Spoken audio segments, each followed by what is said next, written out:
అమోఘ ఇంటికి వెళ్ళింది. అమోఘను చూడగానే, ఏంటప్పుడే వచ్చావు? కాలేజీలో క్లాసులు లేవా? అడిగింది హారతి. క్లాసులు కాదమ్మా, మావయ్య గారికి సీరియస్గా ఉందిట, హాస్పిటల్లో ఉన్నారట, అందుకే వచ్చాను అంది అమోఘ. ఆ విషయం నీకెలా తెలిసింది? దర్శన్ చెప్పాడా? అడిగింది హారతి. దర్శన్ కాదమ్మా, కాలేజీలో మా ఆయా మంగమ్మ చెప్పింది. ఎన్ని రోజులు నాకు తెలియదు కానీ డ్రైవర్ శంభు వాళ్ళ మేనల్లుడేనట. శంభు చెప్పాడని చెప్పింది. వినగానే కాలేజీలో పర్మిషన్ తీసుకుని వచ్చాను. అయ్యో పాపం, ఏమై ఉంటుంది? నీకు తెలియగానే దర్శన్కి ఫోన్ చేసి మాట్లాడవలసింది కదా అంది హారతి కంగారుగా. నేను దర్శన్కి ఫోన్ చేసి ఏం మాట్లాడతానమ్మా, వాళ్ళ నాన్నకి బాలేకుంటే. నువ్వొక పని చేయమ్మా, ఇక్కడ కూర్చుని కంగారు పడకుండా నువ్వు నాన్న హాస్పిటల్కి వెళ్ళి చూసి రండి. అప్పుడు ఆయనకి ఏమైందో తెలుస్తుంది. ఆయన్ని మీరు పలుకరించినట్లు కూడా ఉంటుంది అంది. పరంపర దూరంగా నిలబడి ఫోన్ మాట్లాడుతూ వాళ్ళని చూడగానే ఫోన్ ఆఫ్ చేసి, ఏమైంది అమోఘ అంటూ వచ్చి హారతి పక్కన కూర్చున్నాడు. మా మావయ్య గారికి సీరియస్గా ఉంది నాన్న, హాస్పిటల్లో ఉన్నారట అంటూ తండ్రికి విషయం చెప్పింది. అయ్యో, ఆయన చాలా మంచివాడు, హాస్పిటల్లో ఉన్నారంటే బాధగా ఉంది. ఏమైందో ఏమో ఇంత సడన్గా, పూజకి వచ్చినప్పుడు బాగానే ఉన్నారు అన్నాడు పరంపర. పరంపర హారతి ఆయన్ని గుర్తు చేసుకుంటూ దిగులుగా కూర్చున్నారు. అంతలో కాసులదేవి మొక్తిగా వచ్చారు. ఏమిటి మీరు దిగులుగా ఉన్నారు? నువ్వు అప్పుడే వచ్చావేం అమోఘ అంటూ అమోఘ దగ్గరికి వెళ్ళింది కాసులదేవి. ఇలా కూర్చో కాసత్తా అంటూ కాసులదేవిని తన పక్కన కూర్చోబెట్టుకుని విషయం చెప్పింది అమోఘ. మరీ బాలేదంటే తిరిగ్గా కూర్చుని ఆలోచిస్తారేం? ఫోన్ చేసి ఏమైందో కనుక్కోండి వదినా అంది కాసులదేవి. ఫోన్ చేస్తే ఏం బాగుంటుంది? అమోఘ చెప్పినట్లు మనం వెళ్ళొస్తేనే బాగుంటుంది అన్నాడు పరంపర. మీరిద్దరే కాదు, అమోఘను కూడా తీసుకెళ్ళండి అంది కాసులదేవి. నేనెందుకత్తా, అసలే నేను వాళ్ళతో సరిగ్గా మాట్లాడటం లేదు అంది అమోఘ. ఏ, వాళ్ళని నువ్వేమైనా అన్నావా? పోనీ వాళ్ళు నిన్నేమైనా అన్నారా? చిచ్చి, వాళ్ళు అసలు నన్ను ఎప్పుడు ఏమీ అనలేదు. నాతో కనీసం గట్టిగా కూడా మాట్లాడరు మా అత్తయ్య. అలాంటి వాళ్ళు నన్ను ఏమైనా అంటారా? అసలు అనేంతగా నేనేమైనా చేస్తానా అంది అమోఘ. మరి నీకెందుకు భయం? వెళ్ళి చూసిరాక. నువ్వు వెళితే వాళ్ళకు కూడా బాగుంటుంది. నువ్వెప్పటికైనా అక్కడికి వెళ్ళవలసిన దానివే కదా అని అంటే అసలే వెళ్లకుండా మానేస్తుందని అనలేదు కాసులదేవి. మీరు పెద్దోళ్ళు, మీరు వెళ్ళండి, నేనైతే రాను అంటూ లేచింది అమోఘ. ఎక్కడికి వెళ్తున్నావు? ఎందుకు రావు అంది హారతి. నాకు భయం వేస్తోందమ్మా, నేను రాను. భయం ఎందుకు? మేమందరం అక్కడే ఉంటాంగా. భయం అంటే భయం కాదమ్మా, నాకు కొంచెం ఇబ్బందిగా ఉంటుంది. నువ్వు చెప్పే ప్రతిదీ మేము వింటున్నాం కాబట్టే నువ్వు ఇలా తయారవుతున్నావు. సందర్భం వచ్చినప్పుడు దేన్నైనా తట్టుకుని నిలబడాలి కానీ నాకు భయము, నేను రాను అంటావా? ఇదేనా నీకు మేము నేర్పించింది? ఇది నేను ఒప్పుకోను, నువ్వు కూడా మాతో రావాల్సిందే అంటూ అమోఘను హాస్పిటల్కి తీసుకువెళ్లారు హారతి పరంపర. అమోఘ దారిలో ఉన్నంతసేపు ఇప్పుడు నేనేం చెయ్యాలి? వీళ్ళు నన్ను వద్దన్నా బలవంతంగా తీసుకెడుతున్నారు. సరేలే, అక్కడికి వెళ్ళాక నిలబడి వాళ్ళని చూసి వీళ్లతో పాటే సైలెంట్గా వచ్చేస్తే సరిపోతుంది. దానికి నేను ఎందుకింత ఆలోచించేది అని మనసులో అనుకుంది. హాస్పిటల్ రాగానే క్యాబ్ దిగి లోపలికి వెళ్లారు. పాపారావు వాళ్ళు ఏ రూమ్లో ఉన్నారో రిసెప్షన్లో అడిగి తెలుసుకున్నారు. ముగ్గురు రూమ్ దగ్గరికి వెళ్లారు. అమోఘ రూమ్ ముందు నిలబడి డోర్ నాక్ చేస్తుంటే దర్శన్ డోర్ తీశాడు. అనుకోకుండా ఇద్దరి తల్లు తగిలాయి. దర్శన్ ఉలిక్కిపడి అమోఘనైనా వచ్చింది అని మనసులో అనుకున్నాడు తల తుడుచుకుని. అమోఘ కూడా నేనెవరిని కలవద్దనుకుంటున్నానో వాళ్లే మరీ ఎదురు పడతారు నాకు అని మనసులో అనుకుంటూ ఎవరో తెలియని వ్యక్తిని చూసినట్లు చూసి పక్కకు తప్పుకుని వెళ్ళింది. పాపారావు అన్నయ్య కోడళ్ళు భాను, బిందు అది చూసి, అబ్బో, అమోఘ దర్శన్ల లవ్ డాష్లు బాగానే ఉన్నాయి అని మనసులో అనుకుంటూ, అత్తయ్య అమోఘ వస్తోంది చూడు, ఇది కల కాదు నిజమే అన్నారు ఇద్దరూ మెల్లిగా ఆమె చెవి దగ్గర వంగి. ఆమె అంత బాధలో కూడా సంబరపడుతూ, అవునా, అమోఘ వస్తోందా, నా కోడలు వస్తోందా అంది. వాళ్ళు ఠక్కున నిలబడి, నీ కోడలే అత్తయ్య అమోఘ, అదిగో వస్తోంది అన్నారు పైకి. లోపల మాత్రం ఇంతసేపు దగ్గరున్న మాకన్నా ఇప్పుడొచ్చిన అమోఘనే ఎక్కువైనట్లుంది. నా కోడలు నా కోడలు అంటుంది కదా అని అనుకున్నారు. ఆమె అదేం గమనించకుండా రామ్మా అన్నట్లు అమోఘ వైపు ప్రేమగా చూసింది. అమోఘతో పాటు ఆమె అమ్మా నాన్నలు కూడా గదిలోకి వచ్చారు. గదిలో పాపారావు హార్ట్ని మానిటర్ చేస్తున్నారు. ఆయన కళ్ళు మూసుకుని ఉన్నా స్పృహలోనే ఉన్నాడు. ఆ గదిలో ఎవరెవరున్నారో ఆయనకు తెలుస్తూనే ఉంది. దర్శన్ బయటకు వెళ్ళాడు. పాపారావుని హాస్పిటల్కి ఎందుకు తీసుకొచ్చారో సబితమ్మ చెబుతుంటే వాళ్ళు బాధగా పాపారావును చూస్తూ నిలబడ్డారు. అవును, నీకెలా తెలిసింది మా మావయ్య గారు హాస్పిటల్లో ఉన్నట్లు? అమోఘ కూడా మా దగ్గర లేదు, ఎక్కడో జాబ్ చేసుకుంటూ తన దారిన తానుంది. ఎవరో ఫోన్ చేస్తే వచ్చినట్లు భలే వచ్చారే. అసలు ఎలా వచ్చారు మీరు వస్తారని అనుకోలేదు అంది భాను ఏమాత్రం మొహమాటం లేకుండా. అమోఘ ఎక్కడో కాదమ్మా, మా ఇంట్లోనే ఉంది. మా ఇంట్లో నుండే జాబ్కి వెడుతుంది. అక్కడ వాళ్ళ కాలేజీలో ఆయా చెప్పిందిట అన్నయ్య గారు హాస్పిటల్లో ఉన్నారని. అది తెలియగానే వచ్చాం అంటూ పాపారావు హాస్పిటల్లో ఉన్న విషయం వాళ్ళకి ఎలా తెలిసిందో చెప్పింది హారతి. ఓ అలా వచ్చారా? అవునులే, లేకుంటే మీకెలా తెలుస్తుంది? మీకెవరు చెప్తారు? చెప్పేలా ఉన్నారా మీరు? ఆ మాత్రం మాకు తెలీదా అంది భాను ఒక రకంగా చూసి. ఆ చూపుల్లో మర్యాద లేదు, భయం లేదు. ఏ కొంచెం అవకాశం దొరికినా చొరవగా అల్లుకుపోతుంది భాను. ఏమైనా మాట్లాడుతుంది. ఇప్పుడు అదంతా ఎందుకక్క మాట్లాడతావు? అసలే మావయ్య గారు స్పృహలో లేరు. అత్తయ్య గారు కనీసం వాటర్ కూడా తాగట్లేదు. వాటర్ వద్దు కానీ ఈ జ్యూస్ తాగండి అత్తయ్యా. మావయ్య గారికి ఏమీ కాదు. మిమ్మల్ని చూస్తుంటే మాకు భయంగా ఉంది, మీకేమవుతుందోనని.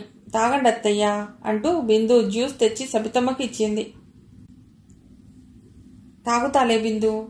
వీళ్ళిద్దరూ మా బావగారి కోడళ్ళో దినా. మీరు చూసే ఉంటారు దర్శన్ పెళ్లిలో వీళ్ళ హడావుడి. మేముండేది కూడా పక్కపక్క ఇళ్లలోనే. పైకి పక్కపక్కనే ఉన్నా అందరం కలిసే ఉంటాం, ఒకే ఇంట్లో ఉన్నట్లు. ఆయనకి బాగోలేదని తెలిసినప్పటి నుండి వీళ్ళు నా చుట్టే ఉన్నారు. ఇంటికి వెళ్ళమన్నా వెళ్ళట్లేదు. వీళ్ళు నా పక్కన ఉంటే నాకు కూడా కాస్త ధైర్యంగా ఉంది అంది సబితమ్మ. హారతి వాళ్ల వైపు ప్రేమగా చూసింది. పాపారావు కళ్ళు మూసుకుని వాళ్ళ మాటల్ని వింటున్నాడు. మేమిద్దరం అమోఘలాగా ఉద్యోగాలు చేయం పిన్ని, ఇంట్లోనే ఉంటాం. అందుకే అప్పటి నుండి అత్తయ్యతోనే ఉన్నాం, మావయ్య గారిని చూసుకుంటూ. దర్శన్కి పాపం ఫోన్లు బాగా వస్తున్నాయి. అటొక అడుగు ఇటొక అడుగు. మేం తప్ప ఎవరున్నారు ఇక్కడ అంది బిందు. అవునా అన్నట్లు చూసింది హారతి. వెంటనే భాను అందుకుంది. మా అమ్మ వాళ్ళు బాగా ఉన్నవాళ్లే పిన్ని. వాళ్లకు మేం జాబ్ చేసి పెట్టవలసిన అవసరం లేదు. పెళ్ళైనప్పటి నుండి అత్తగారిల్లే మా ఇల్లు. ఇక్కడ కూడా మేం బాగా రిచ్. మా వారు కూడా దర్శన్లాగే ఒక కంపెనీకి డైరెక్టర్ అంది. ఏంటి అమ్మ ఇలా మాట్లాడుతుంది? అంటే వీళ్ళంతా అమోఘ జాబ్ చేసి మాకు పెడుతుంది అనుకుంటున్నారా? అందుకే ఇలా మాట్లాడుతున్నారా అని అనుకుంటూ అలా కాదని చెప్పబోయి, వద్దు వాళ్ళంటే పిల్లలు ఏదో మాట్లాడుతున్నారు, ఇది హాస్పిటల్, నేను మాట్లాడకూడదు అని తనను తాను కంట్రోల్ చేసుకుంది హారతి.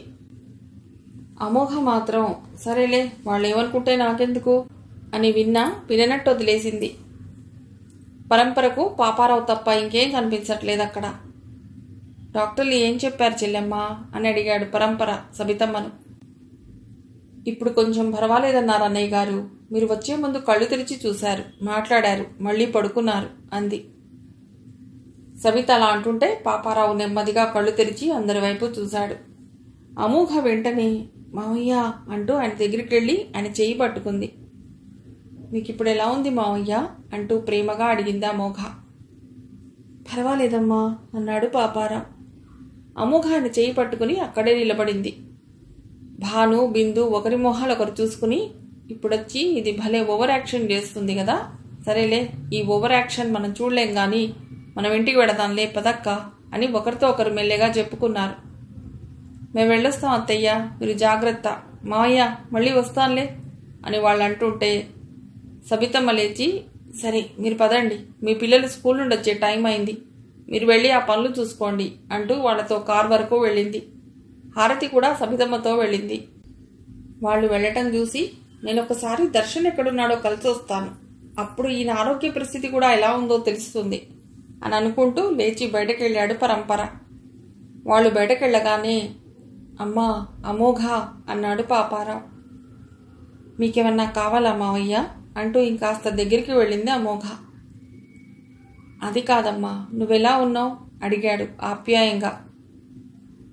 అమోఘ నవ్వి, నాకేమైంది మావయ్య, నేను బాగానే ఉన్నాను. మీకే ఒంట్లో బాగోలేదు. అసలేమైంది మీకు అంది. నడుం బాగా నొప్పిగా ఉంటే వచ్చాను. అన్ని టెస్టులు చేశారు. కిడ్నీలో రాళ్లున్నాయని తెలిసింది అన్నాడు. అమోఘ గదిలో ఉన్న హార్ట్ మానిటర్ని చూసి, ఈయనకి ఇంకేదో ఉన్నట్లుంది, లేకుంటే ఇవన్నీ ఎందుకు పెడతారు అనుకుంది. ఆయన ఆమె మనసు చదివినట్లే, ఇవన్నీ ఎందుకు పెట్టారని అనుకుంటున్నావా, ఎలాగూ వచ్చాం కదా అని దర్శన్ ఫుల్ బాడీ చెకప్ చేయిస్తున్నాడు. అందుకే ఇవన్నీ పెట్టి మానిటర్ చేస్తున్నారు అన్నాడు. ఓ అలాగా అనుకుని అమోఘ నిశ్శబ్దంగా ఉంది. అమ్మా అమోఘ, అసలు మీ మధ్యన ఏం జరిగిందో దర్శన్ చెప్పడు, నువ్వు చెప్పవు. మేమెలా అర్థం చేసుకోవాలో మాకు అర్థం కావటం లేదు. ఎన్ని రోజులు ఇలా? నేను గౌరవంగా బతికిన వాడిని. లోకం మీ వాళ్ళని అనుకున్నట్లే నన్ను అనుకుంటారు. కాకపోతే నా వెనుక అనుకుంటారు. చెప్పమ్మా, వాడు నిన్నేమైనా కొట్టడం తిట్టడం చేశాడా? నేను మాట్లాడతాను వాడితో. వాడు నిన్నేమీ అనకుండా చేస్తాను. నీకు తెలుసు కదా, నేను మీ అత్తయ్య ఈ విషయంలో ఎంత బాధపడుతున్నామో. సరే, వాడు కాదు, మేమేదైనా నిన్ను అన్నామా? అదైనా చెప్పు. నువ్వు నోరు విప్పితేనే కదా ఏదైనా తెలిసేది అన్నాడు.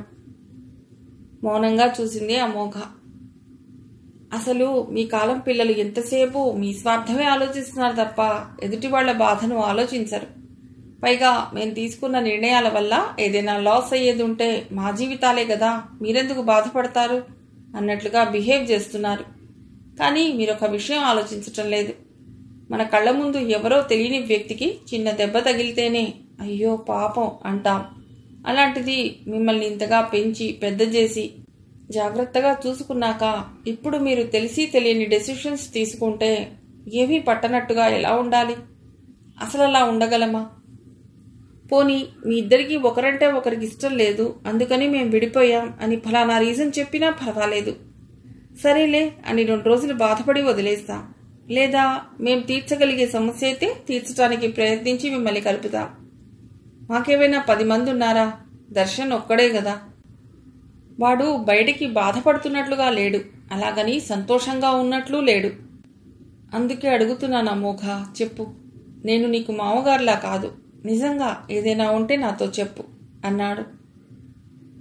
అమోఘకు ఏం సమాధానం చెప్పాలో అర్థం కాక ఆలోచిస్తూ నిలబడింది. అమోఘ చేతిని పట్టుకుని, అమోఘ నీకు తెలుసా, పెళ్లి తర్వాత మామగారు తండ్రితో సమానం. నువ్వు నన్ను దర్శన్ వాళ్ళ నాన్నలా కాకుండా నీ తండ్రి స్థానంలో ఉంచుకుని చెప్పు. తప్పు మీ ఇద్దరిలో ఎవరి వైపున ఉన్నా ఒకేలా చూస్తాను. నాకు మీ ఇద్దరూ కావాలి అన్నాడు. ఆయన అంత బాధలో కూడా అలా మాట్లాడుతుంటే నిజంగా వీళ్ళెంత మంచివాళ్ళు. ఇంత మంచివాళ్ల మధ్యలో నా లైఫ్ ఉంటే బాగుంటుందని నాకు ఉంది. కానీ నా రాతలోనే వీళ్ళు లేరేమో, నేనేం చేయను అని అనుకుంది మనసులో. నేనింత మాట్లాడుతున్నా నువ్వేం చెప్పట్లేదు. మీ అమ్మ వాళ్ళైనా మేమైనా ఇన్ని త్యాగాలు చేస్తే మీరింత వాళ్ళయ్యారు. కనీసం మా కోసమైనా కొద్దిసేపు మీ ఈగోలను పక్కన పెట్టి నువ్వు మన ఇంటికి రావచ్చు కదా. వాడేవైనా అంటాడని భయమా? అలా అంటాడనుకుంటే అంత పెద్ద ఇంట్లో నీకు నచ్చిన రూమ్లో ఉండు. మీ కోపాలన్నీ ఒకే ఇంట్లో ఉండి సాల్వ్ చేసుకోండి. నేను మీ అత్తయ్య అస్సలు కల్పించుకో. ఈ భయం కూడా మీకొద్దు. మీ ఇద్దరూ ఒకే ఇంట్లో ఉంటే బయట వాళ్ళు కూడా మీ గురించి తప్పుగా మాట్లాడుకోరు. అవి విని బాధపడవలసిన అవసరం మాకు ఉండదు. ఇందాక నువ్వే విన్నావుగా, మీ అక్కయ్యలు భాను బిందు ఏమన్నారు? అసలు వాళ్ళు నా ముందు తిరగాలంటేనే భయపడతారు. అలాంటిది నా కోడల్ని మా ముందే కామెంట్ చేసే స్థితికి వచ్చారు. అలాంటి అవకాశం ఎందుకు ఇవ్వాలి అందరికీ అన్నాడు పాపారావు. ఏం చెప్పాలో అమోఘకి అర్థం కాలేదు. ప్లీజ్ అమ్మా అమోఘ, నువ్వన్నీ పక్కన పెట్టి మన ఇంటికి రా తల్లి అన్నాడు. చాలా రిక్వెస్టింగ్గా చూశాడు. అయ్యో మావయ్య, నిజానికి మీరు చాలా ఎక్కువగా బాధపడుతున్నారు. మీ అబ్బాయి మీకు త్వరలోనే ఆయనకేం కావాలో మీతో చెప్తాడు. అది మీకు చాలా మంచి న్యూస్ అవుతుంది. నన్ను పూర్తిగా మర్చిపోయి మీరంతా సంతోషంగా ఉంటారు. అప్పుడు ఇప్పుడు ఎప్పుడు బాధపడవలసింది నేనే అని ఆమె మనసులో అనుకుంటుంటే ఆమె కళ్ళల్లోంచి నీళ్లొచ్చాయి. తన మాటలకే ఆమె అలా బాధపడుతుందేమో అనుకున్నాడు పాపారావు. నేనేమైనా ఎక్కువగా మాట్లాడుతున్నానా అమోఘ అన్నాడు నొచ్చుకుంటూ. మీరు ఈ టైంలో ఇంత ఎక్కువగా ఆలోచించడం కరెక్ట్ కాదు మావయ్య అని అంటూ ఆయన చేతిలో ఉన్న తన చేతిని పక్కకు తీసుకుని, అసలు ఈ దర్శన్ ఏదీ చెప్పకుండా ఇంకా ఏం చేస్తున్నాడు, ఎందుకు అందరినీ ఇంత బాధ పెడుతున్నాడు అని అనుకుంటూ ఆ గదిలోంచి బయటికి వెళ్ళింది. ఆమెను చూసి ఆమె వైపే చూస్తూ కనిపించాడు పరంపర.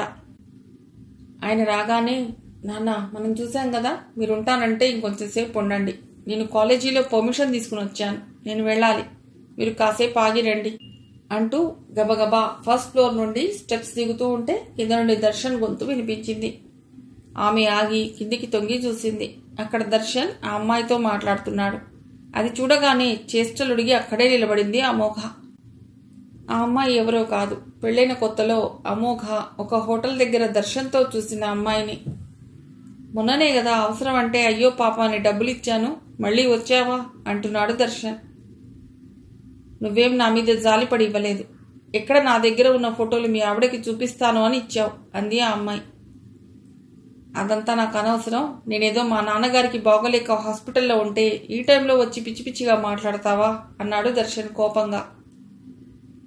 సరే, ఎందుకంత కోపం దర్శన్, నేనేం అర్జెంటుగా ఇమ్మనట్లేదు, కొంచెం టైం తీసుకుని ఇవ్వు, నీ పేరు చెప్పుకుని ఇంకొన్నాళ్ళు బతికేస్తాను అంది.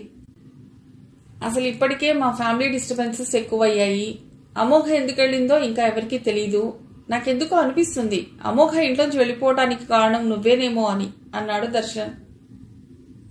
లేదు లేదు దర్శన్, నేను ఇంకా మీ ఆవిడతో ఏమీ చెప్పలేదు, అసలు మీ ఆవిడ ఎలా ఉందో కూడా నాకు తెలియదు, ఏదో మీ పెళ్లి ఫోటోలు 1-2 చూశాను కానీ కలవలేదు, అయినా నువ్వంత అవసరం రానివ్వవులే, మనీ సెట్ చేశాక నాకు కాల్ చేయి అని అక్కడి నుంచి వెళ్ళింది. అమోఘ వెంటనే వెనక్కి తిరిగి మెట్లెక్కి వాళ్ళ మావయ్య ఉన్న గదిలోకి వెళ్ళింది. ఆయన పడుకులున్నాడు. అమోఘకి ఊపిరాటం లేదు, ఇంటికి వెళ్లాలనిపించలేదు, రిలాక్స్గా ఉండటానికి ప్రయత్నిస్తోంది. పరంపర వచ్చి అమోఘను చూసి, ఏమా అమోఘ, నువ్వు ఇంటికి వెళ్ళలేదా, వెళతానని చెప్పి మళ్ళీ వచ్చి ఇక్కడే ఉన్నావా, సరే నేను అమ్మ ఇంటికి వెళ్తున్నా, నాతో వస్తావా ఉంటావా అన్నాడు. నేను ఇంకొంచెంసేపు ఇక్కడే ఉంటాను నాన్న, మీరు వెళ్ళండి అంది. అలాగే ఉండు, నీకు మీ అమ్మ ఏమైనా కనిపించిందా అన్నాడు. కింద అత్తయ్యతో ఉన్నట్లున్నారు నాన్న అంది. సరే నేను ఎడతానులే, అటు నుండి అటే ఇద్దరం ఇంటికి వెళ్ళిపోతాం, పైకి రామ్, నువ్వైతే ఉంటావు కదా. ఉంటాను నాన్న అని అమోఘనగానే ఆయన కిందికి వెళ్ళారు. అక్కడ హారతి సబితమ్మ కూర్చునున్నారు. సబితమ్మ హారతితో, చూశారుగా వదిన, మా సొంత వాళ్లే మమ్మల్ని కాకుల్లా ఎలా పొడుస్తున్నారు అని అనకుండా ఇలాంటి మాటలు మాట్లాడుతున్నారు అని కళ్ళనీళ్లు పెట్టుకుంది. మీరెందుకు బాధపడతారు వదిన గారు, మీలాంటి మంచి వాళ్ల దగ్గర నా కూతురు లేనందుకు నేను నా కూతురు బాధపడాలి అని హారతి అంటుంటే పరంపర గబగబా వచ్చి, అమోఘ ఇంకాసేపు ఇక్కడే ఉంటుందిట హారతి, వాళ్ళ మావయ్య దగ్గర కూర్చునుంది, మన ఇంటికి వెడదాం, చెల్లెమ్మ మేము వెళ్ళొస్తాం, బావగారు త్వరలోనే కోలుకుంటారు, మీరు బాధపడకండి అన్నాడు. ఆమె బాధగానే ఉంది. సరే వదిన గారు, అమోఘ ఉంటుందిట, ఇక మేము వెడతాంలే అంటూ హారతి లేచి పరంపరతో ఇంటికెళ్ళింది. వాళ్ళు వెళ్ళాక సబితమ్మ పైకి వెళ్ళి, అమోఘ, మీ మావయ్యకు కావలసినవన్నీ ఇంటికెళ్ళి తీసుకొస్తాను, నువ్వు అప్పటిదాకా మావయ్య దగ్గర ఉంటావా అంది. ఉంటానత్తయ్య, మీరు వెళ్ళిరండి అంది అమోఘ. సబిత దర్శన్ ఇంటికి వెళ్లారు. పాపారావుకి అవసరమైనవి తీసుకుని వాళ్ళు మళ్ళీ హాస్పిటల్కి వచ్చేసరికి బాగా లేట్ అయింది. వాళ్ళు వచ్చే వరకు అమోఘ వాళ్ళ మావయ్య దగ్గరే కూర్చునుంది. దర్శన్ ముఖంలో చికాకు బాధ ఉన్నాయి. దర్శన్ వైపు పరిశీలనగా చూసింది అమోఘ. ఇదేంటి దర్శన్ ఇలా ఉన్నాడు, ఇది వాళ్ళ నాన్నగారికి బాగోలేదన్న బాధ అయితే కాదు, ఆ అమ్మాయితో మాట్లాడిన తర్వాతే ఇలా ఉన్నాడు. నేను ఇంట్లోంచి వెళ్ళిపోతే ఆ అమ్మాయితో బాగుంటాడనుకున్నాను, కొన్ని రోజులు గడిచాకైనా ఆ అమ్మాయి గురించి ఇంట్లో చెప్పి వాళ్ళిద్దరూ పెళ్లి చేసుకుంటారేమో అనుకున్నాను. కానీ వాళ్ళ మాటలేంటి అలా ఉన్నాయి, అసలు వాళ్ళ మధ్యన ఉన్న రిలేషన్ ఏమిటి, నేను అప్పుడు చూసింది ఈ అమ్మాయినేనా? ఎస్, ఈ అమ్మాయిని, అందులో ఎలాంటి డౌటు లేదు.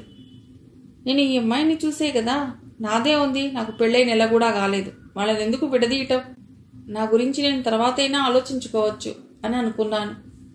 ఇదంతా తీసుకెళ్లి ఇంట్లో చెప్తే పర్యవసానం దారుణంగా ఉంటుందని చెప్పలేదు, ఒక్క ప్రతీకతోనే చెప్పాను, అయినా ప్రతీక కూడా ఒప్పుకోలేదు.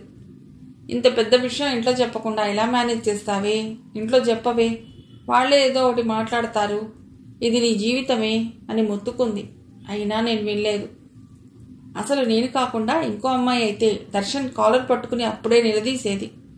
నిలదీయటమే కాదు, నాకు తెలియకుండా మన మధ్యలో ఆ అమ్మాయి ఎవరు? నాకు తాళి కట్టి పెళ్లి చేసుకున్నావు. ఆ అమ్మాయిని కూడా చేసుకున్నావా లేక చేసుకోబోతున్నావా? డబ్బుందన్న పొగరు కదా ఇదంతా. నీలాంటి వాడిని ఊరికే ఉంచకూడదు. ఏదో ఒకటి చేసి మీడియాకు పట్టించాలి. లేకుంటే ఇప్పుడు నా గతేం కావాలి, నేనేం కావాలి అంటూ ఫైట్ చేసేదేమో. కానీ నాకు అలా ఫైట్ చేసి లాక్కోవటం ఇష్టం లేదు. అది లాక్కోవడం అనరు, అడుక్కోవడం అంటారు. అడుక్కోవడం అంటే నాకు చావుతో సమానం. అందుకే ఎవరేం అడిగినా మౌనంగా ఉన్నాను. పాపం అమ్మ కూడా నేను గదిలోకి వెళ్ళి భయపెట్టగానే భయపడింది. ఇంట్లో ఎవ్వరూ నన్నేమీ అనకుండా చేసింది. వదిన కూడా నాకు రోజు బాక్స్ కట్టించి నన్ను ప్రేమగా చూసుకుంది. కానీ అమ్మను భానక్క బిందక్క చాలా బాధపడేలా మాట్లాడారు. పంటి బిగువన అమ్మ ఎంత బాధపడిందో నేను చూశాను. ఇదంతా ఆ కాసత్తకు తెలిస్తే నేను చెప్పలా నాకు ముందే తెలుసు. అందుకే కాసిన్ని మంచి మాటలు చెప్పాను, అయినా నువ్వు వినలేదు. ఇల్లు ఆస్తి డబ్బు అన్నీ సమకూర్చి ఇచ్చిన అత్తమామలు ఉండి కూడా పుట్టింట్లో పడి పిచ్చిదానిలా అందరితో మాటలు పడుతున్నావు. ఇప్పుడు చూడు, నీ వల్ల మీ అమ్మకు తల వంచుకునే పరిస్థితి వచ్చింది. అలా కావాల్సిందేలే మీ అమ్మకు. నిన్ను కాదు, ముందు మీ అమ్మననాలి అని అంటుంది. అసలు కాసత్త మాట విని మా అమ్మ నన్ను దర్శన్ దగ్గరికి బలవంతంగా పంపి ఉంటే నేను అక్కడ ఉండగలిగేదాన్నా? దర్శన్ గాలిని కూడా భరించేదాన్ని కాదేమో. కానీ దర్శన్ విషయంలో నేను ఇప్పటి వరకు అనుకున్నది వేరు, ఇప్పుడు జరుగుతున్నది వేరుగా ఉంది. అదే నాకు ఇప్పుడు అర్థం కావటం లేదు. కానీ ఏం జరిగినా నాకు కావాల్సింది ఒక్కటే, దర్శన్ నా ఒక్కదానికే ఉండాలి. అతనెంత కోటీశ్వరుడైనా అతన్ని నేను వేరే వాళ్లతో పంచుకోలేను. నాకు అతడి తర్వాతే ఏదైనా అని అనుకుంది మనసులో అమోఘ. ఆమె మనస్సు బాగా అలజడిగా ఉంది. అప్పుడే పాపారావు కళ్ళు తెరిచి అమోఘ వైపు చూశాడు. లేచారా మావయ్య? మీరు లేచాకే వెడదామని వెయిట్ చేస్తున్నాను. నేను వెళ్ళొస్తాను మావయ్య అంది అమోఘ. నువ్వేమిటమ్మా అలా ఉన్నావు అడిగాడు పాపారావు. ఏం లేదు మావయ్య, నేను బాగానే ఉన్నాను అంది అమోఘ. బాగా పొద్దుపోయింది, మీ అమ్మ వాళ్ళేరి అన్నారాయన. వాళ్ళు వెళ్ళారు మావయ్య ఇంటికి. మరి నువ్వెలా వెళతావు? దర్శన్ నువ్వు వెళ్ళి డ్రాప్ చేసిరా అన్నాడు. ఆశ్చర్యంగా చూశాడు దర్శన్. అసలు అమోఘ నాతో వస్తుందా అని అమోఘ వైపు కూడా చూశాడు. పర్వాలేదులేండి మావయ్య, నేను ఆటోలో వెళతాను అంది అమోఘ. లేదు, నేను దర్శన్ డ్రాప్ చేస్తాడు. ఈ టైంలో ఒంటరిగా ఎలా పంపిస్తాను అన్నాడు పాపారావు. సరే, నేను డ్రాప్ చేస్తాను, మీరేం కంగారు పడకండి అన్నాడు దర్శన్. ఇద్దరూ కలిసి బయటికి వెళ్ళారు. మిగిలిన కథ తర్వాతి భాగంలో.